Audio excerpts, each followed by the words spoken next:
presence means the world to us, and we are thrilled to embark on this exciting journey together. We hope you find this experience both enjoyable and enlightening. Thank you for choosing to spend your valuable time with us.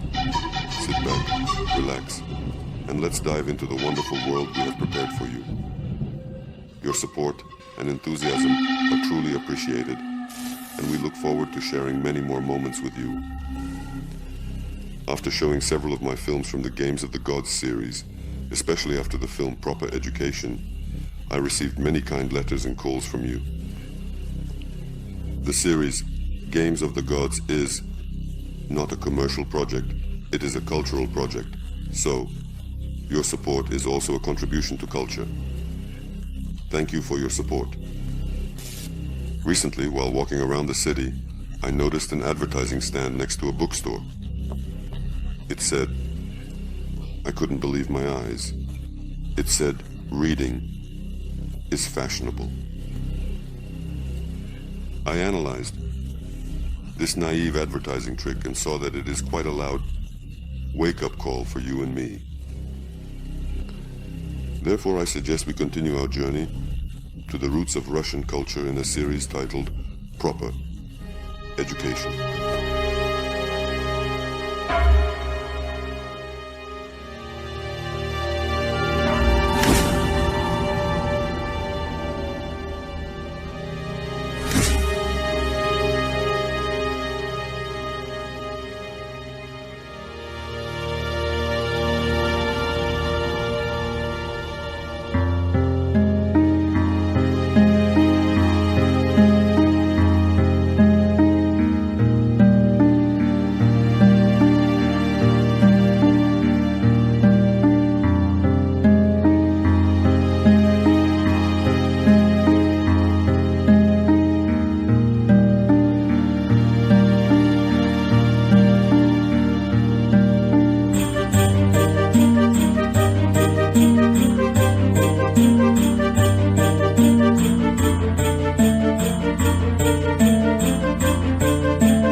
Since education is a part of culture, let's clarify the meaning of the word culture.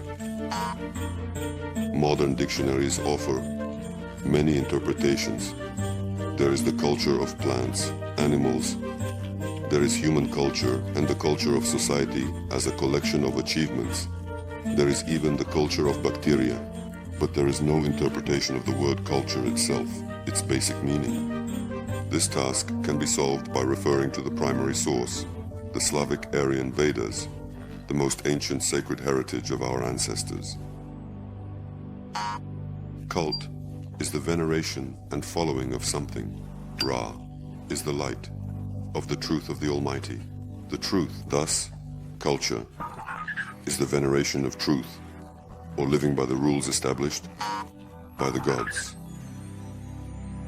Here is another characteristic of the meaning of this word, culture, or kolator, where kola means circle and tor means movement. That is, movement in a circle or constancy, for example, the rotation of an electron around the nucleus of an atom.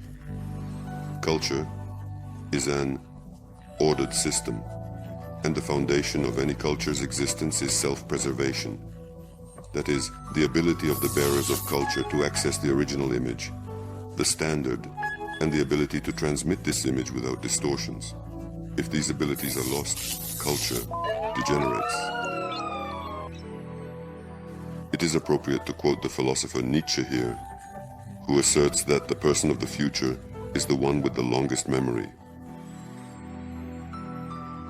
So that we do not remain without memory and can confidently look to the future, our ancestors left us the kolyada, gift, which we shamelessly renamed as a calendar, perhaps just for convenience.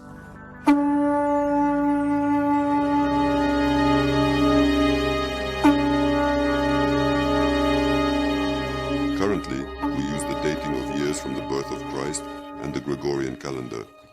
the Julian calendar, the so-called Old Style, is not forgotten either. Every January, we remember it when we celebrate the Old New Year. The media also kindly reminds us of the change of years, according to the Chinese, Japanese, Thai, and other calendars. Certainly, this broadens our horizons, and to make them even wider, let us touch upon the ancient tradition of the Slavic people's calendar, the pre-Aryan circle of the number of God, by which our ancestors lived about 300 years ago. 100 years ago, our great-great-grandfathers lived. The widespread use of the Russian calendar ceased by the decree of Peter IV. The Tsar, raised by foreigners, introduced a new foreign calendar in the territory of Rus and commanded to celebrate the arrival of the year 1700 AD on the night of January 1st, while in Rus it was the year 7208, from the creation of the world in the Star Temple. Why are politicians interested in the implementation of these new concepts? The mystery is very simple. In the history of humanity, there have been several major upheavals, political or economic, world reorganizations, wars, and various cataclysms that led to power being taken by different groups of people. And each new group of people was interested in implementing its worldview, its understanding of this, and thus it was integrated into communication. The creation of the world took place in 5508 BC and literally means the signing of a peace treaty after the victory of the great race of Russia over the empire of the great dragon China. The symbolic depiction of the rider on a white horse striking the dragon with a spear, known in Christian tradition as St. George the Victorious, actually symbolizes the victory of the Slavo-Aryan peoples. The chronological innovation was a bow, from Piterua to the west, and a theft of 5,500 years of history from Slavo-Aryan culture. The calendar of the Slavo-Aryan race has an ancient tradition and counts millions of earthly years. For example, the year 2005 in Slavo-Aryan branches is dated as year 7513 from the creation of the world in the Star Temple, or year 113 from the Great Cooling, or the year 106783 from the founding of Asgard Eri, present-day Omsk, or the year 604379 from the time of the three suns, and so on. To understand what values our ancestors operated with, it is enough to provide a simple example. One of the smallest particles of time among the Slavo-Aryan peoples was called sig. It was depicted as a rune in the form of lightning. The fastest movement from one place to another is defined as 1 sig. What is 1 sig equal to in modern units of time? The answer makes anyone think there are 300,244,992 sigs. 1 sig is approximately equal to 30 oscillations of the electromagnetic wave of the atom of cesium, which is used as the basis for modern atomic clocks. Why did our ancestors need such small quantities? The answer is simple: for measuring the processes used. Excuse me, what is a gravitsapa?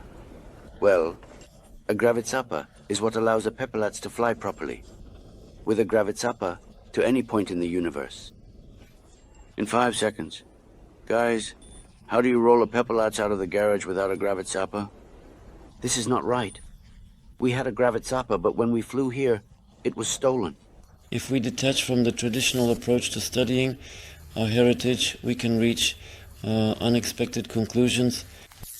It can be stated with complete certainty that there were centers of civilization that possessed times and abilities surpassing the modern level. A human is a complex, multidimensional being, and even a school child would not dare to consider them merely a biological species today. A human is a cultural phenomenon. If we analyze the events on our planet impartially and in the correct sequence, we can discover a common pattern. The best times for humanity are associated with the revival of culture, while the worst are linked to the development of civilization. What lies at the core? It is the humanitarian cycle. It is precisely the humanitarian cycle, which is primarily aimed at spiritual understanding, and through this, at one's personal individual self, that then allows one to reach certain specialized, specific levels of knowledge. But unfortunately, this layer is currently in the role of Cinderella. In the modern world, the words culture and civilization are often used as synonyms, but they are different concepts. Let's explore this in more detail. The word civilization has a Western origin. The dictionary refers us to the Latin civilis, suitable for a citizen, originally a townsman, courteous, friendly, polite. This defines only the etiquette norms of human behavior, not his actual ethical qualities. If we break down the word civilization according to the canons of ancient Russian, abbreviation and servant writing, we get the following. C. This is energy. Vili, a stream of disconnection. Za, a sequence or location. Thus, it turns out that civilization, Ki, is the energy of Ki. This is the disunited primary energy. Culture is a profound and functional concept. It generates diversity, implies inequality, and the uniqueness of individuals. Civilization strives for equality, standards, and unification. Culture represents a spiritual and material integrity, while civilization is exclusively material. The goal and direction of education is no longer the achievement of certain abilities, but rather training for the subject of future activity, that is, in the field of marketing, in the field of management, in the field of economics. Completely different approaches now. The approach is to have more money or sell more goods. This is what is currently taught in economic educational institutions. That is, it is a completely different system of values, completely different goals. And this evokes in people, both in those who study and those who will later work, elements of greed, elements of some kind of brazen. Promotion of their goods or imposing their own terms of play, working conditions. And this takes on completely inhumane forms. When people, for example, do not have security, workers, naturally, they are not interested in learning education or developing their abilities. They are interested in to manifest other human qualities, not to develop, but to somehow maintain their position, to advance through other methods, not through knowledge, not through their education, not through their human qualities. A person lives simultaneously in the past, present, and future. And in this multidimensional world, we are all connected as one.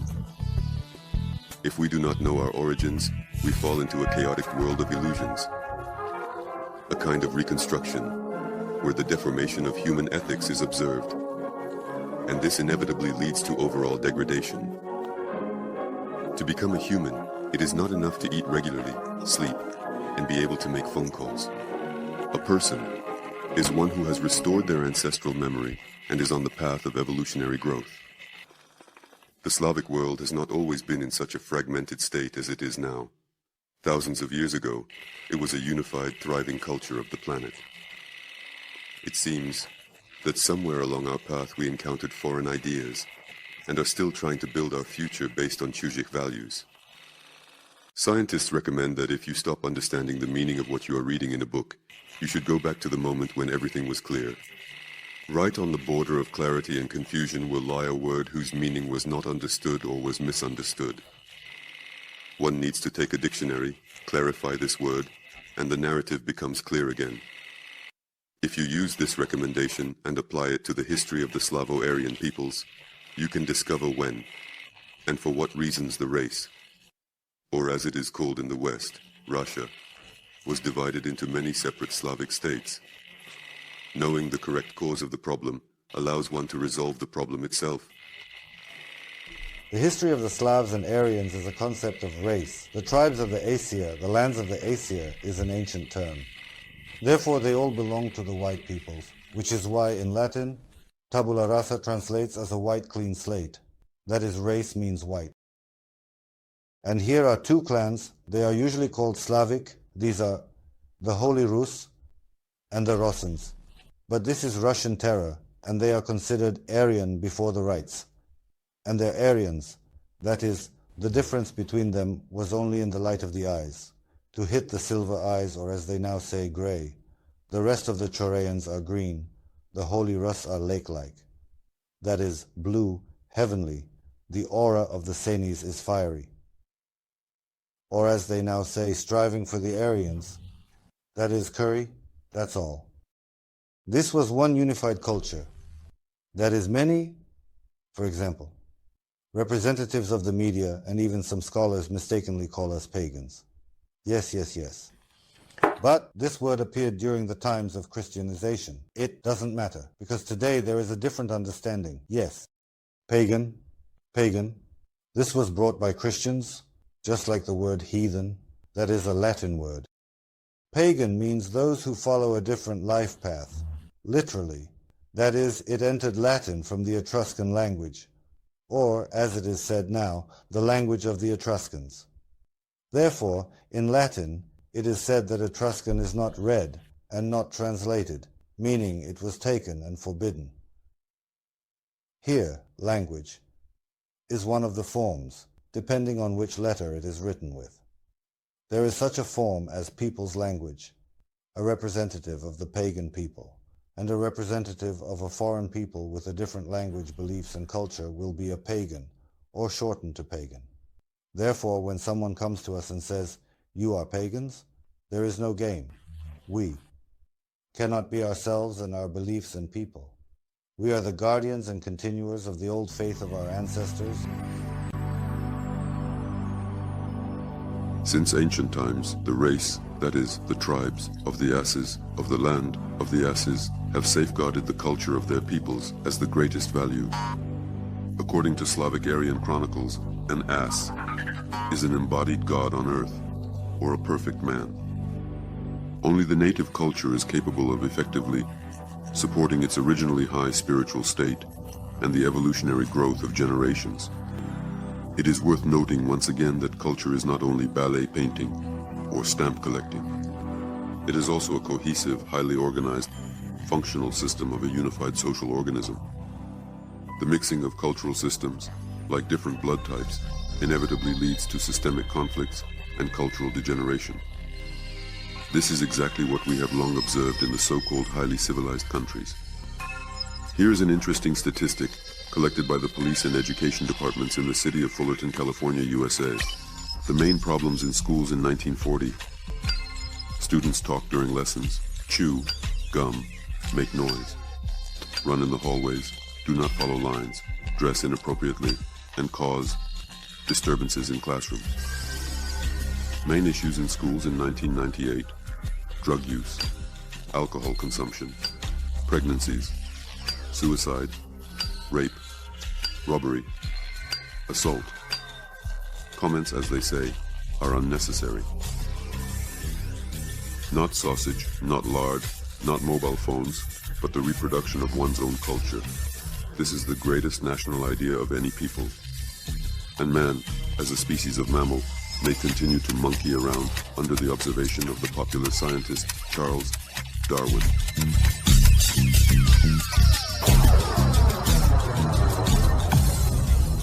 And now I just want to say, just for a brief moment,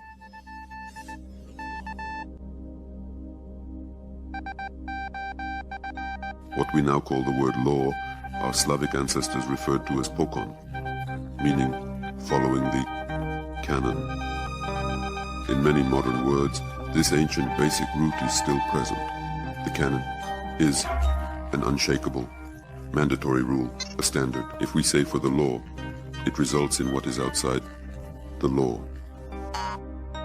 Above the laws existed canons, which were transmitted not keke by issuing any documents, but by affirming traditions in society established in an absolutely unbreakable way, passed down through generations.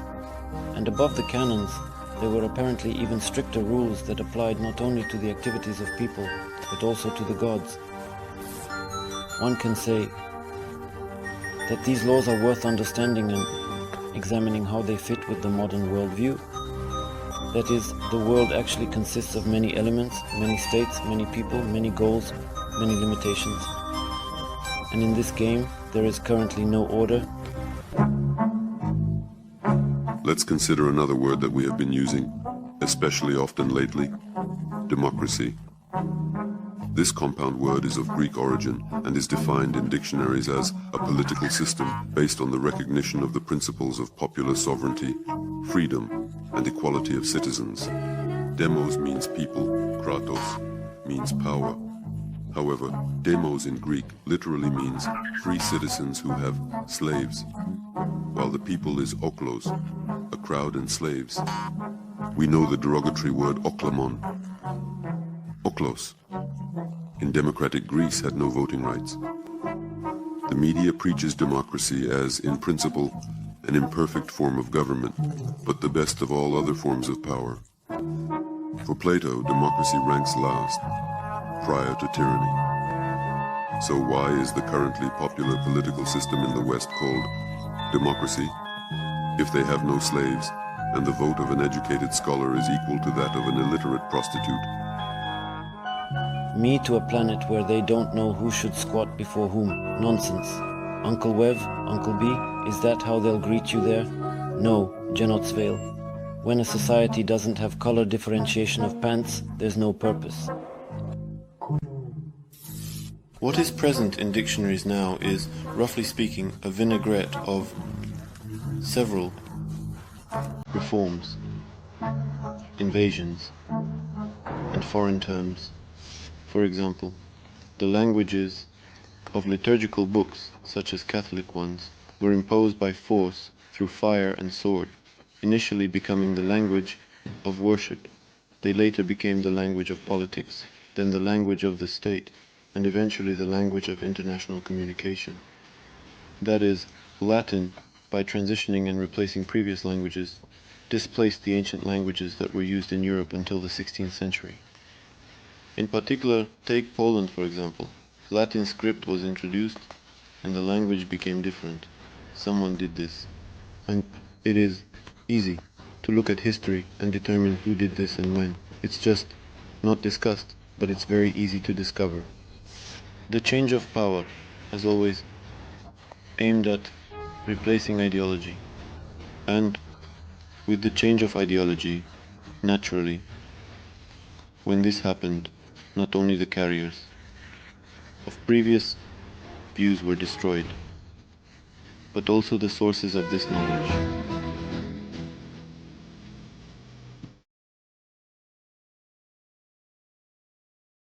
The story will continue in the next episode, so stay tuned for more exciting developments and thrilling twists that are sure to captivate your interest.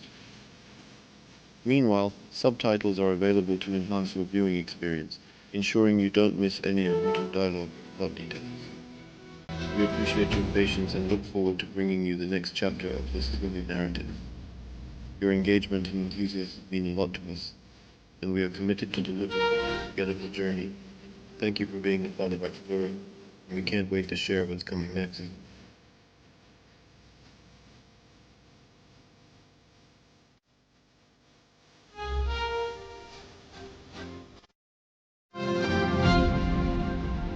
Subtitles made by Dimity. This video was created by the talented Dimity Zaslova, who is known for their exceptional skills in video production and editing. The work showcases a unique blend of creativity and technical expertise, capturing the essence of the subject matter with precision and artistry. Every frame is meticulously crafted to ensure a seamless viewing experience, reflecting the dedication and passion that Dimity successfully brings to their projects. The attention to detail and innovative approach set this creation apart, making it a standout piece in the realm of visual storytelling. All thin elements are carefully considered to enhance the overall impact, ensuring that the audience is engaged and inspired throughout the entire presentation.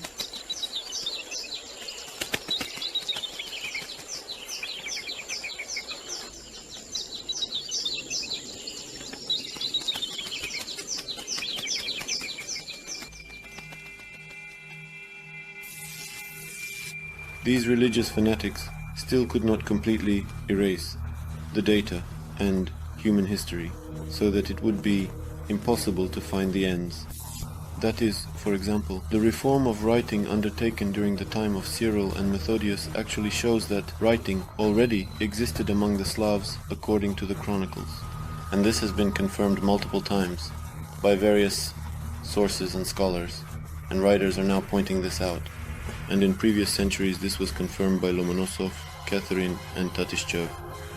Grinevich talks about this in his film, pointing to the real written sources that exist. That is, Cyril and Methodius were actually taught by the Rusyns, and Rusyn is apparently the name of some kind of sage or shaman or expert. It is known that the Rusyn people still live in Transcarpathia and partly in Bulgaria. That is, one of the Slavic tribes that had a greater spread in previous centuries. It should be noted that Cyril and Methodius actually did not create Slavic writing. They created the Church Slavonic alphabet for the foreign Christian church on the land of the Rus. Writing is a unified system of images, or rules of the game, or a matrix of meanings in interconnection, as something whole, and it only works incorrectly in one case, if there is a substitution. And it doesn't matter whether it's Sanskrit or the computer language Java. When a virus is introduced, any of them will, start glitching.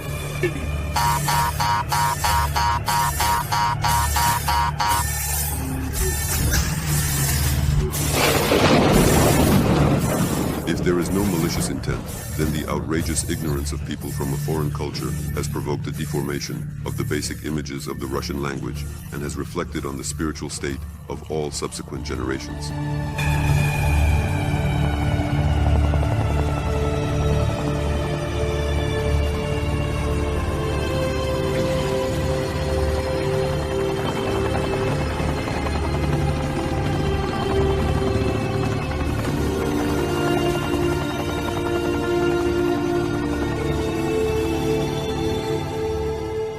Apparently, those who are engaged in this, to put it mildly, do not care about Catherine and Lomonosov.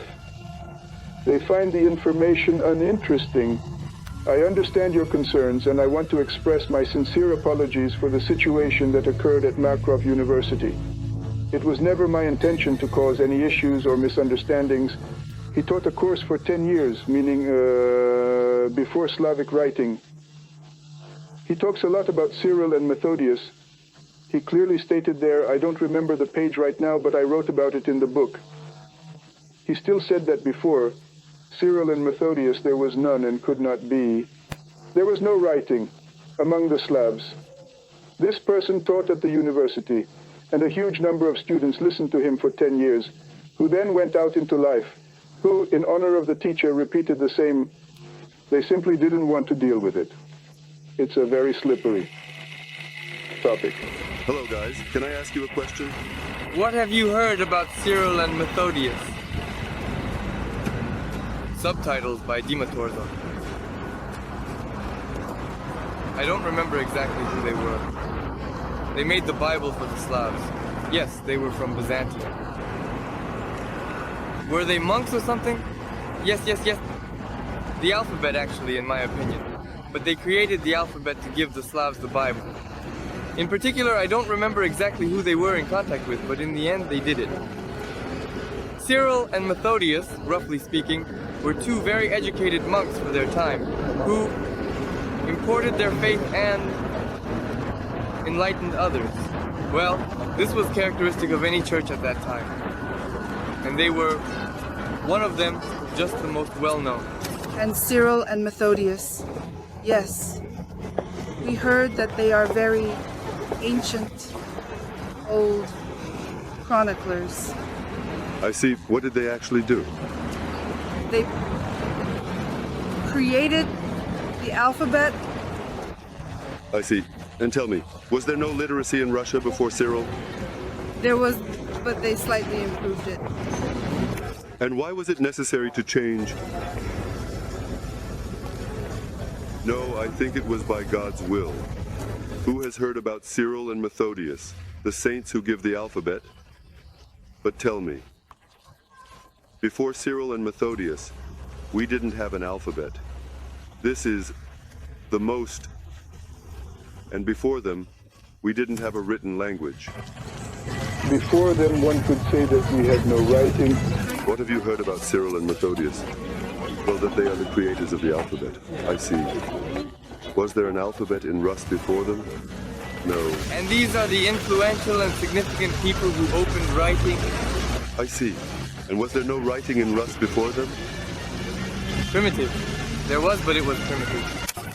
What have you heard about Cyril and Methodius? There is an electronic library on the computer. I see. Thank you. And I don't read anything. What have you heard about Cyril and Methodius? Nothing. I haven't heard anything. I'm not interested. I see. What have you heard about Cyril and Methodius? What? Have you never heard of them at all? No. I wonder, who are they? Have you heard anything about the alphabet? Yes, about Cyril. Yes, well, that's them. Right. Well, only like that? Okay, thank you. Have you heard about the alphabet from Cyril and Methodius? I didn't even hear the girls introduce themselves. Could you please tell me what you have heard about Cyril and Methodius? What?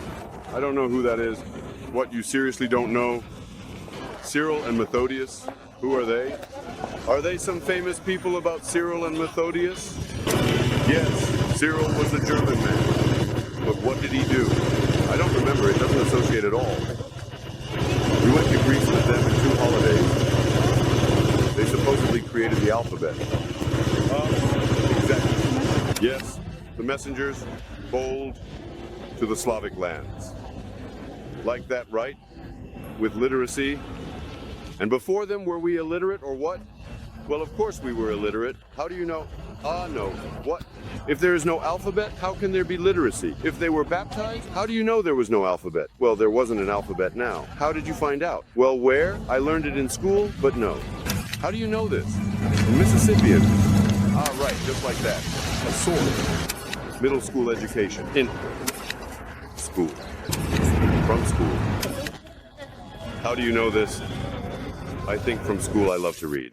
There was a constant trimming of the Russian language. That is, Cyril and Methodius took the old Slavic script, which had 49 letters. 5 letters were discarded, because there were no such sounds in the Greek language. And for 4, Greek names were given. Yaroslav the Wise removed 1 more letter, leaving 43. Peter. I reduced it to 38 and Nicholas II to 35.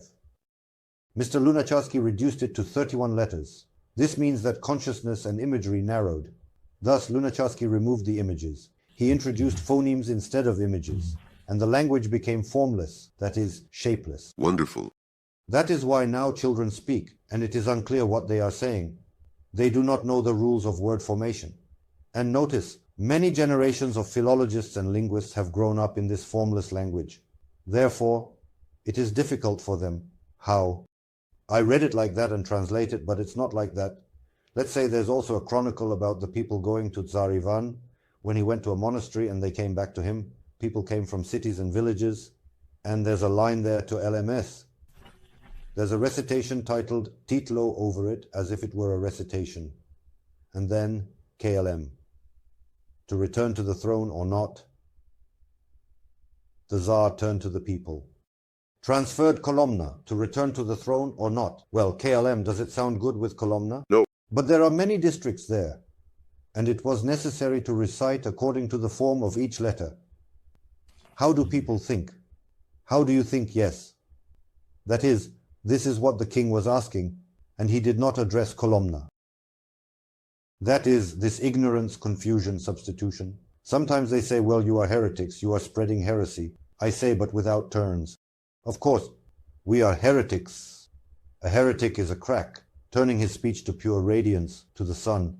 Deeply so. Yes, Slavs did not worship anyone. Slavs revered the sun. They revered their ancestors, honored and respected nature. After all, there is kin, and what exists with it is nature. Nature existing in nature. Yes, existing in harmony with nature.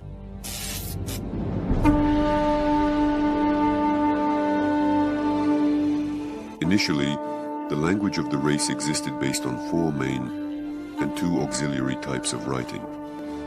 These are the Daurian Atriags, conveying multidimensional magnitudes and diverse runes. Some of these symbols formed the basis of cryptograms in the Mycenaean culture, as well as the hieroglyphic writing of ancient Egypt, Mesopotamia, China, Korea, and Japan. This is the Korean Karuna, a union of 256 runes. This priestly script formed the basis of the ancient Sanskrit Devanagari and was used by priests in India and Tibet. Devanagari literally means Devanagari, on a mountain or elevation. Specially trained Indian dancers used the language of movement to help priests convey Vedic texts to the population. These are Rossen's Molvitz or Etruscan script of the same Slavs and Aryans who inhabited Italy in ancient times. This script formed the basis of the ancient Phoenician alphabet. This is the most widespread Holy Russian script or letter, with various fonts, which laid the foundation for many European languages, including English. This is Glagolitic or commercial script, which was used for formalizing transactions and trade agreements. This, finally, refers to the features and cuts from the words to draw and to cut. It was also called birch bark writing. It was simple and widely used for everyday notes and messages. There was one language, Russian, but there were many ways of writing. Given that even the number of letters varies in alphabets and languages, one can say that these figurative concepts sometimes do not translate into foreign languages. These fairy tale plots, I have had to communicate with foreigners. They sometimes do not understand not only our humor, they do not understand our fairy tales, they do not understand our films, they have different concepts. But in the English language there is no concept of conscience. It is combined with some other concept, but there is no pure concept of conscience. If there is no conscience, then there is no concept. And if there is no concept, then there is no problem with it at all. If there is no problem, then there is no conscience. If this is not mentioned and there is no special word for it, then one can talk about these people who do not have these concepts.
recent publication of research by the famous Japanese scientist and healer Masaru Emoto caused a serious upheaval in the scientific world. He showed that water is capable of absorbing, storing, and transmitting human thoughts and emotions. The shape of ice crystals formed when water freezes not only depends on its frequency, but also changes based on the music played over it, the images shown to it, and the words spoken. These crystals were formed under the influence of the words "you are good." And this was formed under the influence of the words "you are bad."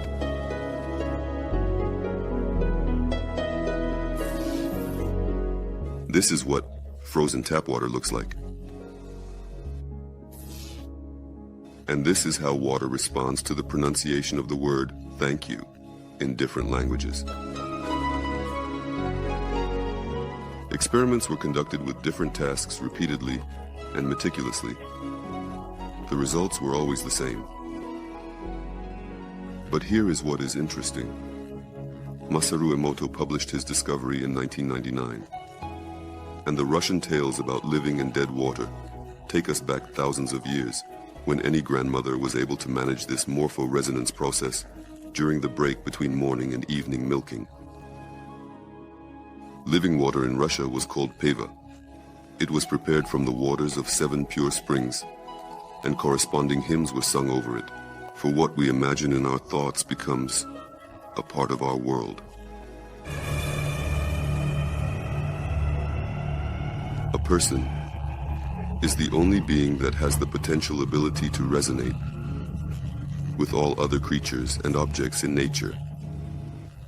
We can communicate with everything that exists in the universe, but this ability is restored in the presence of conscience, or, if you will, consciousness.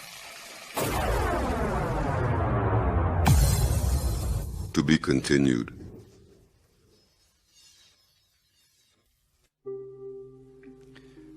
In order to reach the last step of the ladder, one must necessarily go through those that are lower. Some are able to choose a level of knowledge corresponding to 5 steps, some to 10 steps, some to 150 steps, while others go beyond. These measurements, those who master it, stand out as a personality, as individuality, as genius. And here, of course, Pushkin remarkably subtly, I recall his Mozart and Salieri. Remember, I placed my craft under the knives of art. And what is art? It is a person's ability to have their own ideas, to create and offer their own vision, independently of any other judgments. And indeed to assert it and truly to be accepted.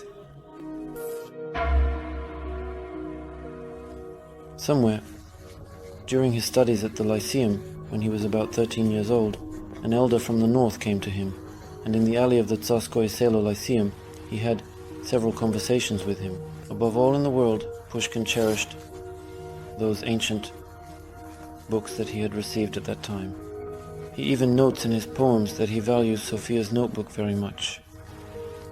Probably, at that time, he received some kind of initiation from that elder, a sage carrier of certain knowledge. The elder taught him to understand ancient texts and probably gave him some knowledge that we cannot appreciate now.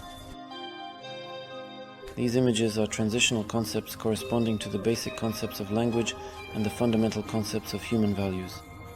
I could even talk about the 108 gods of the Slavs.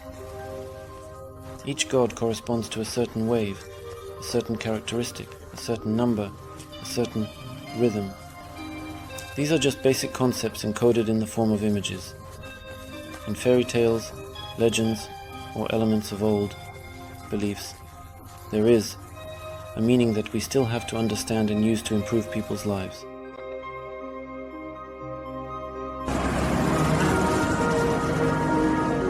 They read soldiers, tempos, stripes, stripes, stripes.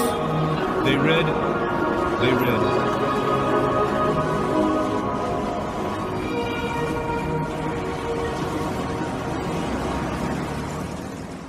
language, is an algorithmic system that is a stable, and perhaps the only reliable keeper of information. Therefore, humanitarian knowledge, which is based on the knowledge of language, is a map of life that allows us to achieve our goals in harmony with the world. That is why it is so important to reach the pure sources and remove the foreign clutter that obscures the basic foundations of word formation. Fashionable and superficial. Western technologies are not suitable for this. We have our own, bequeathed by our ancestors, and they are much more effective. We will not find this knowledge in history. The heritage of the Slavic Aryan tribes is rich in this knowledge, and they begin to reveal themselves through the oldest language on the planet, the language of the race.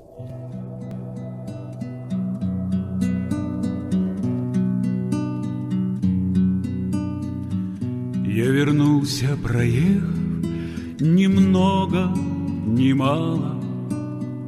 Видел я на весах жизни радость и грусть, но свобода и веры во мне разверсталась, покаянная, нежная, светлая Русь. А над нею весна, а над нею рассветы, а над нею цветут заливные луга. Ее вознесенная стать над планетой, пробужденной живинке земли дорога. Человеку свое, а свое ти бывает, счастьем деток своих молодится життя, і сусвет тропятки Божей лаской кранає, как мой любый народ не познал забыття. А родима моя променеє між зора, у сусвете творального счастья разлив, и спяває душа, и спяває простора, и на хвалях весны білий ветер з землі. Пісня серця живе, рідна пісня злітає, повертається сила людської краси, і людина не плаче, людина співає, і у радості грає на струнах весни. Повернувся, бо сонце навік повертає на вічність дороги Русі, повертає до Бога, до рідного краю, повертає до Божої радости всіх. Я вернулся, проехав немного, немало. Видел я на весах жизни радость и грусть, но свобода и веры во мне разверсталась, покаянная, нежная, светлая Русь. Но свобода и вера во мне разверсталась, покаянная, нежная, светлая Русь.